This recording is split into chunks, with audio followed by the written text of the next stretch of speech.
আসসালামু আলাইকুম। আশা করি সবাই ভালো আছেন। আজকে আমি আপনাদের সামনে নিয়ে আসলাম মজাদার একটি ডিম চপের রেসিপি। খুব সহজেই ঝটপট তৈরি করে নেওয়া যায়, কোনো ঝামেলা ছাড়াই। তো দেখতে থাকুন পুরো ভিডিওটা, আমি কিভাবে ডিম চপগুলো তৈরি করি। প্রথমেই আমি সিদ্ধ করা আলু নিয়ে নিলাম। এই যে খোসা ছাড়িয়ে সিদ্ধ করে নিয়েছি। এবার এগুলো ভালোভাবে ম্যাশ করে নিব।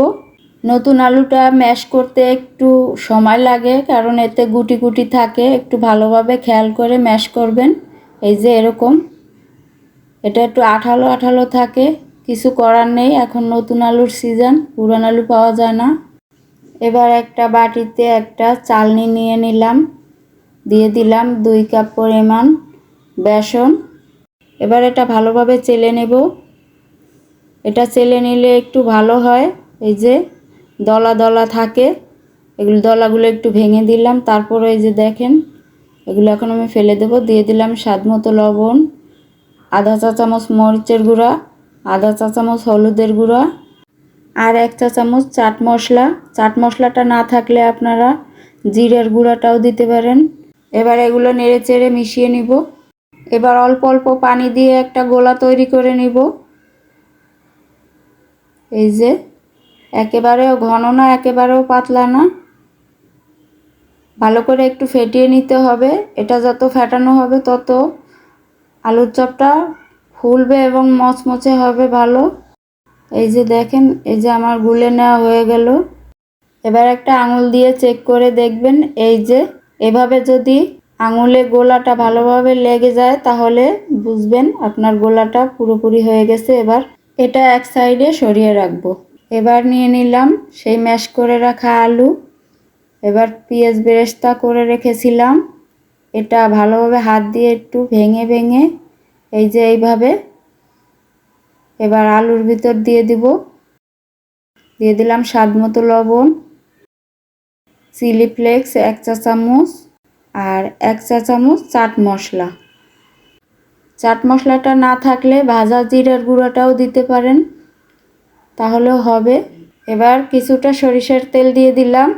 সরিষার তেলটা দিলে আর হাতে লেগে লেগে যাবে না। এই যে নতুন আলু একটু আঠালো হয়, আর সরিষার তেলের আলু ভর্তাটার ফ্লেভারটাও ভালো হবে। আলুটা ভালোভাবে মেখে নিয়েছি। এবার এটা এক সাইডে সরিয়ে রাখবো। এখন আমি এখানে নিয়েছি 4টা ডিম সিদ্ধ করে, এটা আমি এখন কেটে নিব। এবার ডিমগুলো 2 ভাগ করে কেটে নেব। এই যে সমান করে 2 ভাগ করে কেটে নিলাম। সবগুলো ডিম একইভাবে কেটে নেব।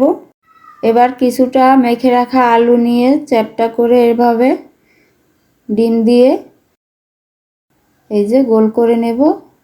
খেয়াল করে দেখলেই বুঝবেন, এই যে হাত দিয়ে চেপে চেপে একদম কোনো ফাটল না থাকে। এই যে প্রথমে গোল করে তারপরে ডিমের মতন একটা শেপ দিয়ে নিব, আস্তে আস্তে চেপে চেপে। খুবই সহজ। এই যে এভাবে আমি সবগুলো বানিয়ে নিব। আপনাদের বোঝার সুবিধার্থে আমি আর একটা বানিয়ে দেখাচ্ছি। এই যে এরকম চ্যাপটা করে প্রথমে ডিমটা এভাবে দিয়ে এই যে খেয়াল করে দেখবেন। এই যে বানিয়ে নিলাম। এই একইভাবে সবগুলো এই যে এভাবে বানিয়ে নিয়েছি। এবার বেসনের গোলাটা আর একটু ফেটিয়ে নিব। এবার চুলায় পর্যাপ্ত পরিমাণ সয়াবিন তেল দিয়ে দিলাম। তেল গরম হয়ে গেছে, এক এক করে ডিম চপগুলো দিয়ে দিলাম। এবার উল্টে পাল্টে ভালোভাবে ভেজে নেব। এই যে এরকম লাল লাল করে ভেজে নেব।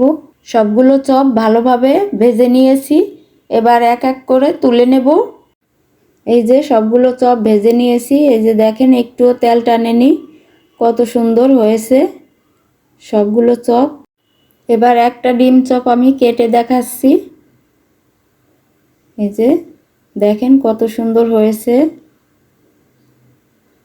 দেখেন কত সুন্দর হয়েছে ভিতরটা। রেসিপিটা ভালো লেগে থাকলে আপনারা অবশ্যই বাসায় ট্রাই করে দেখবেন।